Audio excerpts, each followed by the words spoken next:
Hey, everyone. I'm an old guy turning 60 this year. My first grandkid was born 3 years back. Let me tell you something. I've met all kinds of people from around the world. I've dealt with my fair share of crazy folks and oddballs too. But out of all of them, there's one person who stands out as the biggest nutcase. And that's none other than my wife. Maybe it's because she's a good 10 years younger than me. She's really into herself. She usually goes for what's easiest for her, even if it messes with others. And not only that, when she doesn't get what she wants, she's super forceful and pushy no matter how much we discuss it. Her ways never changed. So in the end, I just gave up and tried not to let it bug me, but I couldn't ignore what she recently did. It was beyond forgiveness, and it shook me to the core. Let's go back 3 years. My son finished up at a military academy. Right after he got hitched and soon became a dad. One day, he came to our place with his son and wife. He had a favor to ask my wife. He explained that his paycheck alone couldn't handle the family expenses. So they decided his wife needed to start working too. He wondered if my wife could babysit his kid during the week while they were at their jobs. He mentioned it would only be until the kid was ready for preschool. He offered us $1,000 a month if my wife said yes. I wasn't keen on my wife looking after my grandson. She's not really one to care about others. They probably didn't realize what a bad idea it was then. Anyway, my wife agreed to watch their son. I was about to retire, so I'd be home more often. I could chip in sometimes instead of my wife. We told our son we'd take care of our grandkid. I was anxious for the times when I couldn't be there to watch him. My wife was the last person who should handle babysitting. Before long, my son's family moved into a house near ours. When my daughter-in-law's maternity leave was up, she went back to work and we started watching our grandson. He was a bit over a year old and just figuring out how to walk. He was the cutest kid I've ever seen. It took me back to when my son was that age. They looked so alike. It made me all nostalgic to see him and remember those times. I had some stuff to do later that day, but I wanted to hang out with my grandson for around an hour before I had to head out. I was playing pretend chase with him around the house, to help him practice walking. We had fun with all his favorite toys. That's when I heard the front door open. I walked over to see who it was, but it wasn't someone arriving. Turns out, it was my wife leaving. I figured she might be taking out the trash or something, but after a minute or two, she didn't return inside. Time passed. 5 minutes, 10 minutes, even half an hour, and still no sign of her in the house. I gave her a call to see what she was up to. I asked where she was and mentioned that I had to leave soon. "Why aren't you back yet?" I inquired. She replied that she had stepped out to take care of something and assured me she'd be back short. She asked me to look after Robbie a bit longer. I told her firmly, "You really should try to come back as soon as possible. I need to hit the bank before it gets crowded, and I've got lunch plans with a friend." So I waited and waited, but she didn't return. And she wasn't answering her phone either. I had already told her when I needed to meet my friend, but she still wasn't back. If I waited much longer, I was going to be late. Reluctantly, I gave my friend I was supposed to meet a call. I said, "Hey, Billy. Listen up. I'm kinda stuck at home right now watching my grandson. My wife was supposed to be back by now, but she's still not here, and she's not answering her phone. I'm really sorry, but I think we'll need to change our plans." My friend said he got it and that it's all good. No need to stress about it. Just give me a heads up when you're available and we can reschedule. I really didn't like calling off our hangout at the last moment. It kinda makes me look bad even though it's really my wife's fault. I was pretty upset with her for taking so long to come back. Finally, around 3 o'clock, she showed up at the house. I was pretty mad when I asked, "Where were you?" Thanks to you, I had to bail on my friend. She didn't seem bothered at all. She said, "Well, I wanted to get back sooner, but a few things came up and I lost track of time." She didn't even say sorry, acting like it was no big deal. I shot back. You promised you'd look after Robbie. That's what you should have done. You have a responsibility now that you can't just ignore. You're not looking after someone's pet. You're looking after your own grandkid. She rolled her eyes and sat down next to little Robbie. Before long, my daughter-in-law came to pick up her son. And of course, my wife acted like she had been watching him all day and told her how well behaved he'd been. Naturally, my daughter-in-law believed her. She didn't have any reason not to do it. I wanted to speak out, but I held back. What I wanted to say was she shouldn't get any credit because she didn't really do anything. It was me who looked after Robbie from morning till 3 o'clock. While she was out shopping or doing who knows what all day. I didn't want to cause a scene, so I kept quiet. It didn't take long for my suspicions to be proven right. My wife had no intention of watching her grandson in the morning when my daughter-in-law dropped off Robbie. She would be there to welcome her and take him inside. That was pretty much the only time she spent with Robbie during the day. Once she put him in the living room with me, she'd vanish and only return a few minutes before Robbie was supposed to be picked up. I'd call her every time she left the house and she'd say the same thing. I won't be gone for long. But, obviously, that was a lie. She was gone almost the entire time Robbie was at our place. I scolded her and questioned, "Why did you agree to watch him if you weren't going to actually do it?" She shot back, "I never said I would. I've got my own stuff to take care of. He's your responsibility." She gave me attitude saying, "You're a parent. How could you say something so cruel? You're basically ditching your own grandkid." She acted like all I had to do was play with him and put him down for a nap. She talked about responsibility, but that's her duty as a grandfather too. It's like the minimum she can do. If she can't handle that, maybe she shouldn't even be around him. I shouted, "You agreed to this. You're the reason he's here now. How can you put the blame on me?" My wife fired back. I thought it was clear I was speaking for both of us. "Isn't it strange that you're acting like it's only my job? We're both supposed to look after our grandson. It's crazy to say I should be the sole caretaker." Things were getting pretty heated. It was obvious she wasn't about to change her stance, and we couldn't take back her offer to watch him. I never imagined my retirement would turn out like this. I had plans to enjoy my time in my own way, not be stuck as a babysitter. Her arguments didn't even make sense. She kept going on about our shared responsibility when in reality, I was the only one actually watching him. She claimed she was busy throughout the day, always running errands, and then needing to make dinner once she got back. She probably spent maybe 10 minutes actually keeping an eye on him. And if that wasn't enough, she'd keep most of the money for herself. My daughter-in-law was paying her to watch Robbie, but she'd take 80% of it and toss me the remaining 20%. In reality, I was basically the one taking care of Robbie all on my own. How did she come to think she deserved nearly all that cash? When I confronted her about taking such a big portion of the money, she responded with, "Obviously, I deserve more than you. I'm the one cooking, cleaning, and doing laundry. It's only fair I get a bigger cut, but I'm being nice and letting you have some." I scolded her saying, "You're using my retirement money for those things. Why should you also get extra money?" She acted all high and mighty saying, "I'm doing more now that Robbie's here. I should be compensated for the work I'm putting in. The retirement money is a separate matter." It felt like I was trying to talk to a brick wall. No matter what I said or how logical my argument was, it was like talking into thin air. I was getting seriously worked up. At my age, shouldn't have to argue about absurd stuff like this. Eventually, I just gave up.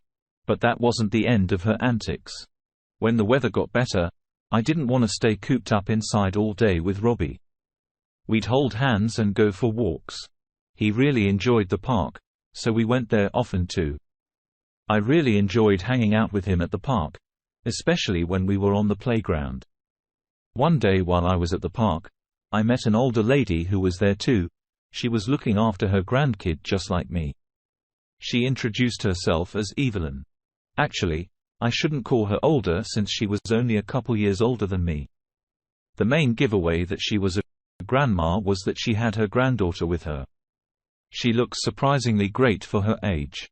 You'd never guess she was older than me. It was quite a coincidence. We both happened to be at the same park with our grandkids when we crossed paths. We got to chatting about taking care of our grandkids, their ages, what we fed them, what games we played. We ended up really hitting it off. Robbie had a blast at the park with the other kids. He enjoyed being with me, but he definitely liked hanging around kids his age too, especially Evelyn's granddaughter. My new friend and I swapped phone numbers. We'd always get in touch before heading to the park with our grandkids. One day, I got a call from Evelyn. She told me that the library where she volunteers was organizing a kids class. She said it was all about sensory development aimed at sharpening the 5 senses of young children. She asked if I wanted to bring Robbie along. She mentioned she was going with her granddaughter. I told her I'd be excited to join in. And you know what? It turned out to be a blast. There were loads of 3D puzzles and interactive stuff for the kids. They mixed learning and fun really well. Our grandkids had a blast. This kind of thing wasn't around back when my son was a kid.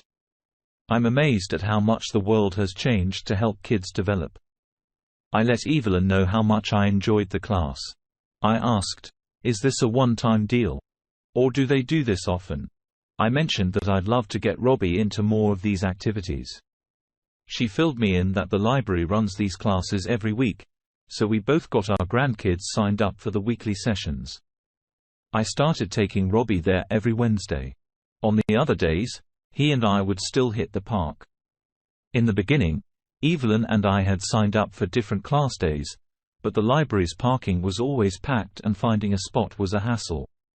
I offered to drive Evelyn and her granddaughter, so she switched to the same day as Robbie's class.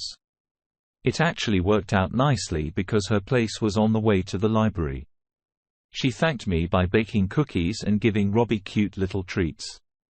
She even brought out a whole apple pie once. She knitted him a pair of mittens that matched the ones she made for her granddaughter. Things were going awesome for about 6 months. Things were good until my wife got involved. One day when I was home with Robbie, my wife went out like usual. But this time, she didn't go shopping. She went over to Evelyn's place. She started accusing her of having an affair with me.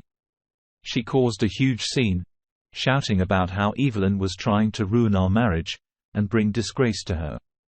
I think my wife picked up on the fact that Evelyn and I were spending a lot of time at the park together, so she jumped to the conclusion that we were having an affair. Evelyn's husband heard the noise and came outside. My wife explained to him how Evelyn and I were spending so much time together and how she believed we were having an affair. My wife demanded he keep a close watch on her from then on. She even started blaming him for what she thought was happening. She was pointing fingers at him saying, "This is your fault. You should have realized what was going on. You have no clue what your own wife does once she's out of the house. How could you be so clueless?" But really? She was the one who had no clue. How could she just jump to conclusions without knowing anything? Only someone acting crazy would go to someone's house and accuse them of cheating without any evidence. She was screaming so loudly that the whole neighborhood probably heard. I felt terrible for Evelyn knowing her through all this. She usually led a quiet life, but that day was different. Her husband finally got a word in and told my wife that Evelyn was looking after the granddaughter when she left the house. But my wife wasn't buying it. Her outburst continued into the next day. That's when Evelyn called me up. "Fill me in on what happened. What's up with your wife? She came over here and created a big scene. What did you say to her? You must have said something that set her off and made her angry enough to come down to my place and yell at me." Evelyn gave me the whole story of what went down. I was horrified. I had no clue my wife had done something like that. I told Evelyn just that and that I had no understanding of what was going on in her mind. I apologized repeatedly. I felt awful. I checked if things were okay with her husband. I suggested I'd go straighten things out and talk to my wife if it would help. Evelyn responded, "I don't think that's a good idea. If your wife discovers you came here, she'll go even crazier. It's probably best if we stop communicating. Please erase my number. I'm going to do the same. Let's just act like we don't know each other. If we bump into each other at the park, let's treat it like a chance encounter." At my age, I never imagined I'd have someone scream at me like that. The whole neighborhood could hear it. It was truly embarrassing. I had zero clue about what was going on in my wife's mind. I apologized sincerely one last time to Evelyn and then hung up the phone. She was such a kind lady. We were both dealing with the same situation watching our grandkids. But we became real friends beyond that. Leave it to my wife to mess up something like that, even for herself. This was a new low. The chaos wasn't only happening for Evelyn and her family. My wife returned from her visit to Evelyn's just as my daughter-in-law was arriving to pick up Robbie. She looked frantic and ordered my daughter-in-law, "Jimmy, come here right now. We need to talk." My son came over to the house and my wife had all of us sit down at the kitchen table for a talk. At this point, I had no idea what she had done or where she had been. This was before I spoke with Evelyn on the phone.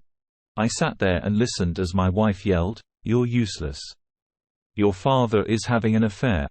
We were all taken aback, staring at her.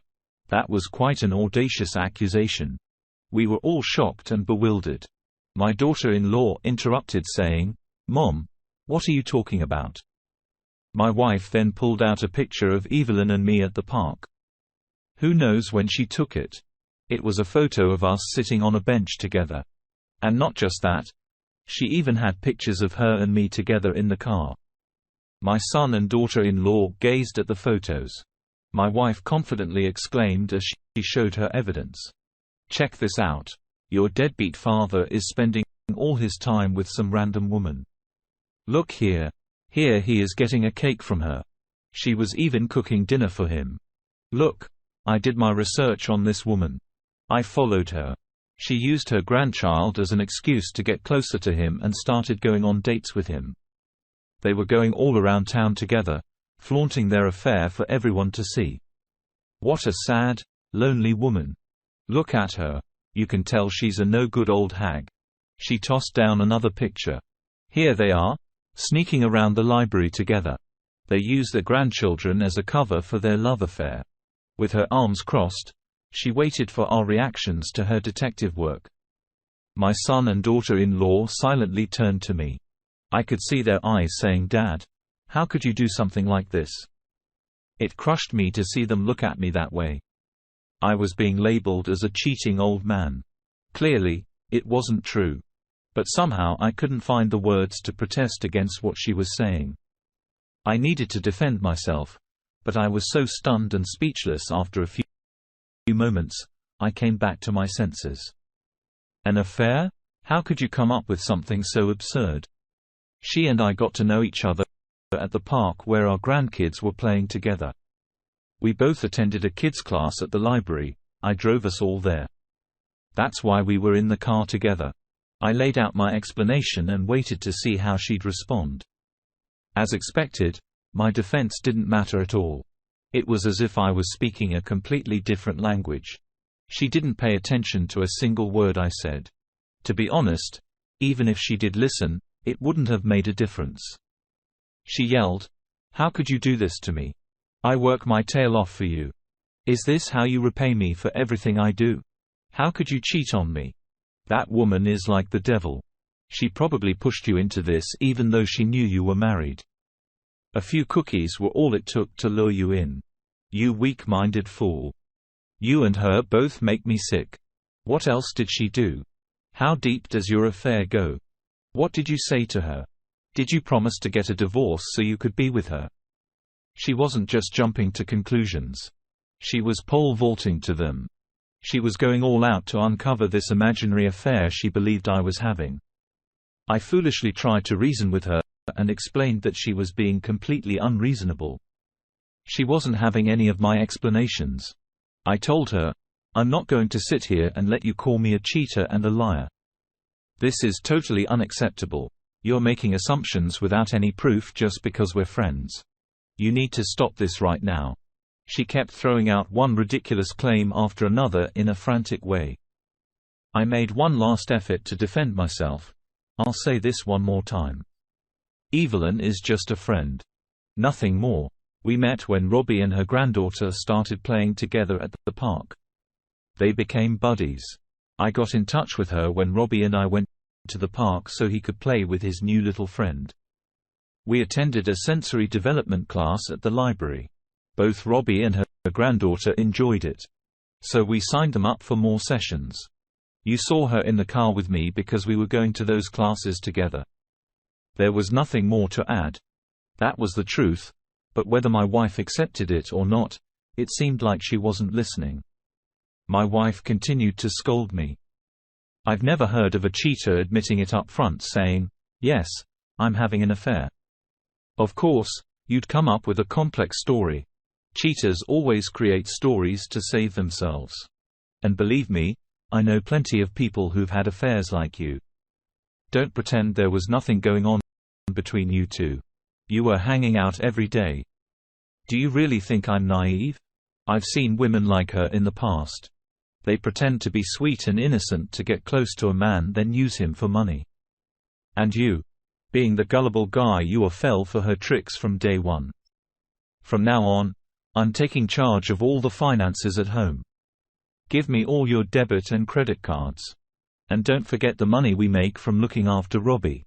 That's all going to be mine now. I told her there was no way I was agreeing to that.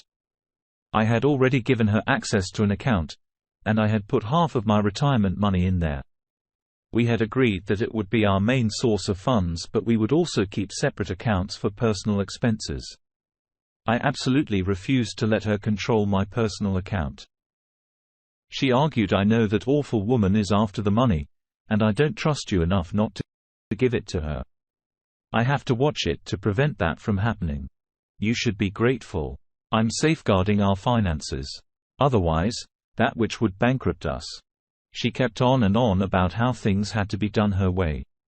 No matter what I say, it's like you're not listening to the truth. It's not worth my time anymore to keep explaining the same thing over and over to you. I turned to my son and his wife. Your mother is completely out of touch with reality. You two should go. I'll handle her. That's when I realized the worst-case scenario was unfolding. It seemed like they were actually believing her. They were taking her side over mine. The whole situation left me drained and with a pounding headache. After my son's family left, the confrontation with my wife continued. "How could you accuse me of that in front of them? You have no idea what you're talking about. What's gotten into you?" She insisted she had all the evidence she needed. "It's right here. You and her are spending all your time together. It's sickening. Having an affair at your age." I yelled back, "I'm the one taking care of Robbie all by myself. And now on top of that, I have to deal with your false accusations.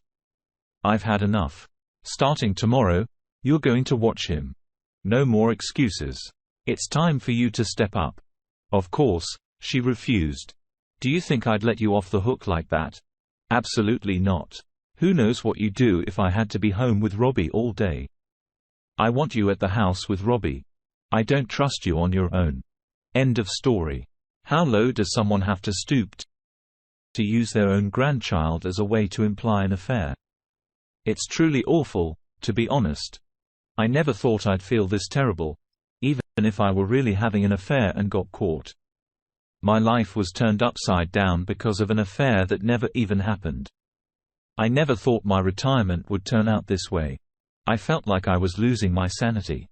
And if you thought that was the end of it, you'd be mistaken. It was around 2 months later that things took an even more unexpected turn. What unfolded next made the chaos around the made-up affairs seem insignificant. My wife, at 50 years old, discovered she was pregnant. She found out when she was already 16 weeks along.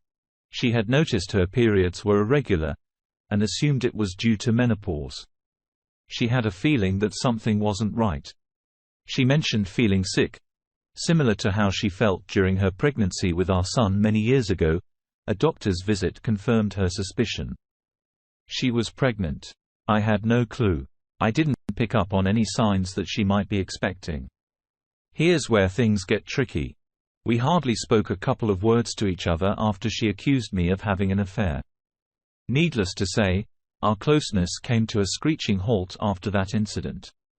She barely acknowledged my presence. There was only one instance I can recall when she tried to be close with me, and it was completely out of the blue. She hadn't approached me that way in years. I was taken aback.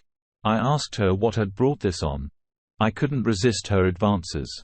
And eventually, I succumbed to the temptation. Despite knowing I shouldn't, I gave in anyway. It turned into a night of passion that I hadn't felt with my wife for years. About a month later, my wife woke me up while I was asleep. She whispered that she was pregnant. I was utterly shocked. "Pregnant at your age?" I exclaimed. She chuckled and replied, "What do you mean by at my age? I'm not that old. Women can still have babies when they're my age. Let's not mix up our ages. I'm just 50. If I was 60 like you, it might be a different story. It's not so strange for a woman of my age to be pregnant. Haven't you remembered our passionate night together? Don't act so surprised." I was skeptical. A man my age shouldn't be so easily able to get a woman pregnant. I thought? I insisted there must be some mistake. My wife assured me that if a considerable amount of time had passed since her last encounter with a man, it was quite possible for her to become pregnant. She told me not to voice any more doubts, emphasizing that regardless of my belief, it had happened. Initially, I felt a mix of shock and disappointment. I was on the brink of becoming a father again at the age of 60. As I dwelled on the idea, I found myself getting more and more excited. My grandson was such a sweetheart, and I absolutely enjoyed playing with him. If I were to have another child of my own, I just knew they would be equally adorable. It doesn't really matter when a child comes into your life. They deserve care and love regardless. Sure, some folks might chuckle at us for having a baby at our age, but honestly, I couldn't care less. I was ready to pour all my love into this child no matter what anyone said. Turning to my wife, I advised her, "You need to take extra good care of yourself now. Even though you're not too old to have a baby, it doesn't mean you're as young and energetic as before. Let's make sure we attend your upcoming doctor appointment together. I'm eager." About a month later, we went to the next appointment. And according to the ultrasound, everything was going smoothly with the baby. This was actually my first time witnessing an ultrasound, and it made the whole situation feel incredibly real. Oddly, seeing our child on the screen while my wife wiped off the ultrasound gel felt both amazing and a little strange at the same time. I turned to the doctor and voiced my concerns. "I'm absolutely thrilled about this late-in-life addition to our family, but it also comes with a hint of worry. Is it safe for us to have a due date at our age? Are there any precautions we should be mindful of given our circumstances? Are there any general things we should be aware of or anticipate?" The doctor answered, "I can't provide an exact date until your next checkup. But if I were to estimate right now, I'd say sometime in the last few days of August or early September." I expressed my gratitude to the doctor and the nurses before heading back home. As soon as I returned, I marked those days the doctor mentioned on the calendar, then I created a comprehensive list of tasks to prepare for the baby's arrival. That's when I noticed something was amiss. It was March. And our night together had taken place a month earlier. How could her due date possibly be in August? That just doesn't add up. I brought up my concern with my wife. The doctor mentioned that the baby could arrive in August. That seems quite impossible. It's way too soon for a baby to be born. Her response was, "It's not uncommon for women my age to give birth a little earlier than the usual timeframe. There's really nothing to worry about." But even then, having the baby arrive just 6 or 7 months later is still much too early. While I know that some babies are born a bit before the standard 9-month period, a 7-month birth usually indicates there were complications or an emergency situation. I can't imagine a doctor planning for a baby to come that prematurely. I went back to the doctor to discuss this. I told him that upon reflection, I was puzzled about our baby's due date being just 7 months away. I understand that my wife is older and sometimes older women give birth early. But it just seems way too quick. The doctor assured me that the baby appears to be healthy for now. Your wife is in her 16th week of pregnancy. In fact, there's even a chance the baby might come earlier if things continue progressing as they are. No need to be concerned. Then it suddenly clicked. I had a feeling something was off, and this confirmed it. My wife and I were together only a month ago. How could she be 16 weeks pregnant already? It didn't make sense. I thanked the doctor and left to head back home, lost in thought. During the drive, a heavy feeling hit me. It was as if all the energy had been drained out of me when the doctor mentioned that. Slowly, the pieces fell into place. I realized what might have happened. My wife lost her rationality when she believed she had caught me in an affair. I don't know if it was an attempt to retaliate or if she thought she was in a temporary free zone. Around the time she accused me, she might have actually engaged in an affair herself. It's like she wanted to even the score. I felt the need to confront my wife about what I had figured out. I wanted to know who the other person involved was. The following day, we were looking after our grandson. She asked me to play a song for him using my phone while we were playing together.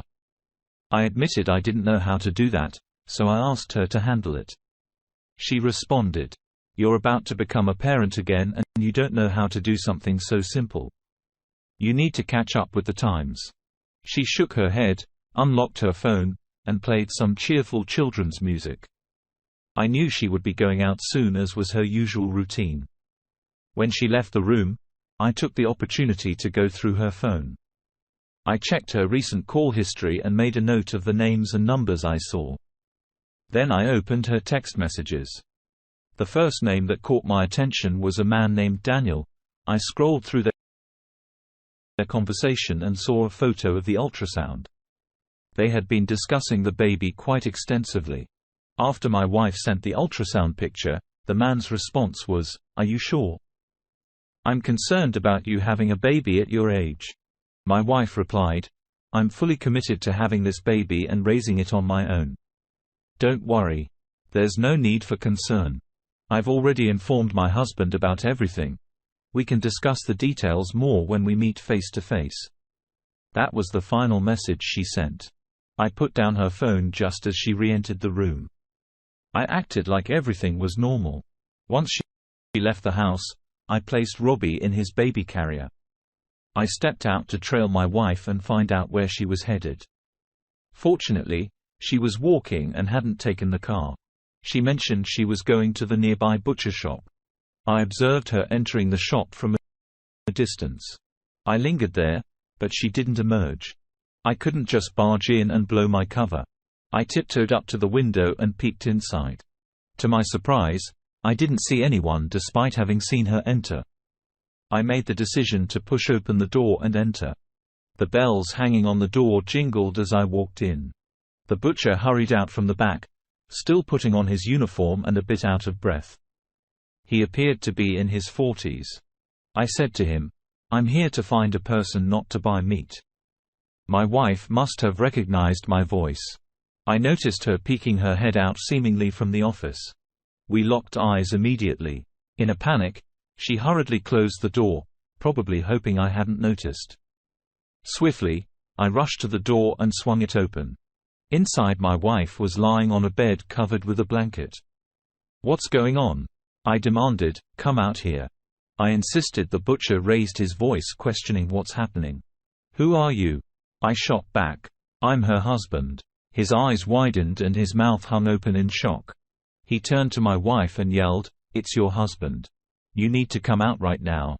Addressing my wife again, I asked, "What's happening here? Explain yourself. Why are you here?" She responded, "I came here to buy some meat and then somehow ended up in this room." I shouted, "That doesn't make sense. You, you need to come out and bring Robbie home immediately."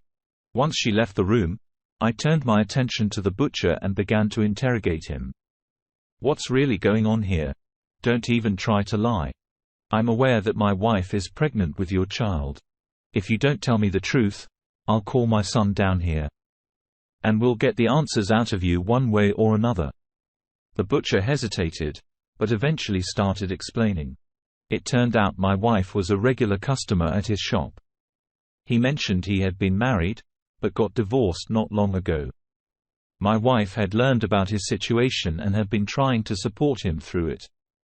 Eventually, he started feeling a strong attraction towards her. This happened more than 2 years ago. It made sense why she was constantly leaving the house every day. Their connection deepened, and it eventually led to her becoming pregnant. He admitted he didn't plan for things to turn out this way. According to him, things spiraled out of control. He also revealed that there was another woman he was in a relationship with, someone he was considering marrying again. However, his plans changed drastically when he found out about my wife's pregnancy. Now he's uncertain about what steps to take next. I was left standing there utterly speechless. She tried to shame me, accused me of an affair, all the while she was the one actually cheating. A 50-year-old woman having an affair and getting pregnant. It's quite unbelievable, isn't it? And to top it off, it was with a 40-year-old divorced butcher. My wife must have enjoyed the attention from a much younger man, even if he wasn't only interested in her. Unfortunately, for both of them, their secret world came crashing down. It's something I never would have imagined in a 1,000,000 years. I waited outside my house until my daughter-in-law finished her work and arrived to pick up Robbie. When she got there, I welcomed her inside the house. My wife's mood shifted as soon as she spotted us entering the house. I proceeded to share everything with my daughter-in-law. I recounted the entire story the butcher had told me. The affair, my wife's pregnancy, and her attempt to deceive me into believing the child was mine. I held nothing back, laying out the unvarnished truth about the situation. I confessed that I had let many things slide over the years, enduring more than I cared to discuss. But this was a breaking point. I couldn't allow her actions to go unaddressed. She displayed clear signs of being a psychopath. Enough is enough. I've reached my limit. I'm considering getting a divorce. Oh, and one more thing I forgot to mention. The butcher is planning to marry the other woman he was involved with. I don't believe your mother is aware of this, though. While I was speaking, my wife had been listening from the other room. It appeared she wasn't aware of the butcher's plan to marry the other woman. In response, she promptly dialed him, and I overheard her saying, "You promised we'd be together. We agreed to start our life after the baby's born and I get divorced. What happened to that?" She shamelessly aired all of this in front of my daughter-in-law. At least now, the truth was out in the open. My wife and I ended up divorcing not long afterward. Several months down the line, she gave birth to the baby. Rumor has it that the butcher never actually ended his relationship with the other woman. This led to a massive confrontation between him and my wife. He strung her along, making her believe they'd build a new life together once the baby arrived. But the reality was different. At 50 years old, she was left divorced with a newborn and no support. She was at a loss about what to do next. When someone settles into their life, they usually find contentment with what they have. However, my wife took a different path. She tried to exert control over everyone, acted selfishly, and followed her own desires. And this is where it all led. In recent times, I've been spending my days with my adorable grandson. I'm living modestly off the retirement savings I had accumulated. Additionally, I've initiated legal action against the butcher for having an affair with my wife, which led to our divorce. It shouldn't be too long before I receive compensation for his actions. I plan on looking after my grandson until he's old enough for preschool. After that, I'm thinking of finding a new partner, someone with whom I can travel, enjoy delicious meals and make the most of my time. I want to thank you for sticking with my story till the end.